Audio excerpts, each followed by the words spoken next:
días que terminaron con quizá los minutos más tensos que hemos tenido.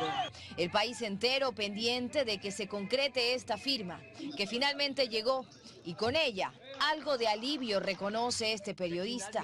Pero en él estos 18 días también dejan tristeza, pues todos perdimos, dice. De aquí nadie ha salido ganando nada, el gobierno sale debilitado, la democracia sale debilitada también.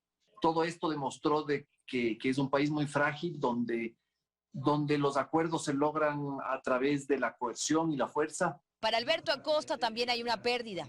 El país perdió, señala, pero no se refiere solo a lo económico. La lucha social hubiera triunfado, dice, si en esa mesa se dejaba concretada la focalización de los subsidios al combustible. Esos 345 millones debieron haber servido para elevar un subsidio focalizado a las personas más pobres del Ecuador. Para ambos, en el presente, el fin de las movilizaciones deja alivio, pero viendo hacia el futuro, angustia.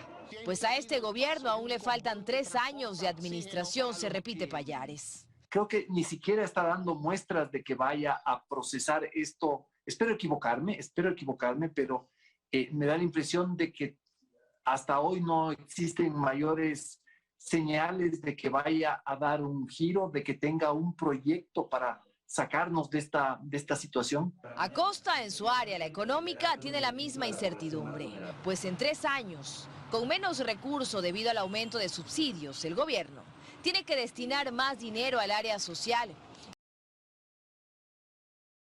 Y eso es urgente. El Estado tiene que priorizar su gasto en salud, en educación y en seguridad. Ese es el gran desafío, no solamente quedarse en los agregados y en el déficit. El tema de fondo es que el gasto público vaya a lo que realmente se necesita, a lo que cambia la vida para los ciudadanos. Le preocupa también la inestabilidad que evidenció el mundo y que claramente no está superada con un paro terminado. Es un gasto permanente de alrededor de 500 millones de dólares. Ese gasto va a complicar las finanzas públicas, aunque en este momento, debido al incremento del precio del petróleo, no lo vamos a sentir tanto. Pero más temprano que tarde vamos a tener que dejar de gastar en otras áreas para poder seguir sosteniendo este gasto.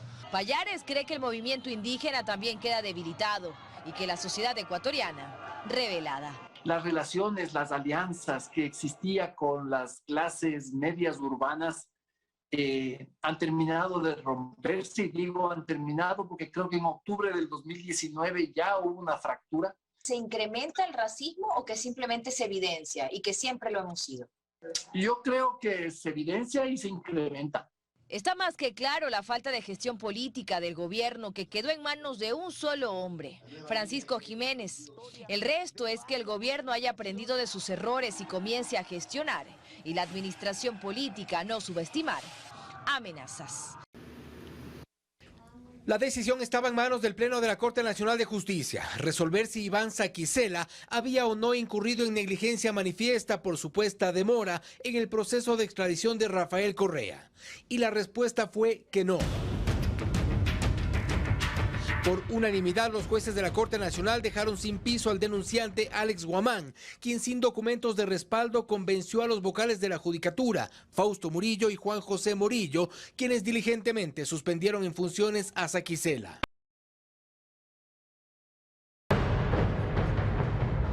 La consecuencia de esta resolución es que Saquicela retome la presidencia de la Corte Nacional de Justicia.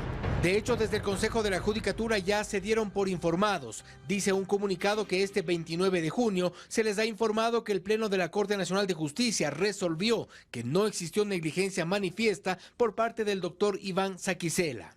Solicitamos una entrevista, pero han preferido hablar únicamente a través del comunicado en el que el Consejo de la Judicatura dice que, tan pronto se ha notificado legalmente de esta decisión, el Pleno actuará conforme a la Constitución y a la ley respecto de la medida preventiva de suspensión adoptada y que fue solicitada en la denuncia. La polémica suspensión de funciones de Iván Saquicela de la presidencia de la Corte se dio tras la denuncia de Alex Guamán, quien en un segundo momento desistió de la denuncia y en un tercer momento desistió del desistimiento.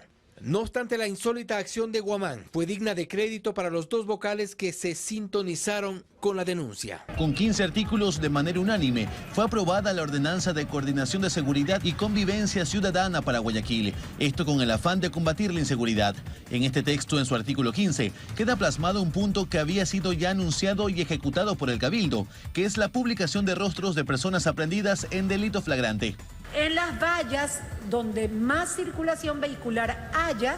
En la calle, las personas dan su aprobación a la medida, pues indican que pueden identificar a estas personas y hacer denuncias si es necesario. Porque les tapan la cara y uno no sabe quiénes los cogen y además salen rapidito. ¿Sí? Denunciarlo, claro. Así como salen rápido, la ciudadanía tiene que reconocerlos así mismo inmediatamente a ellos.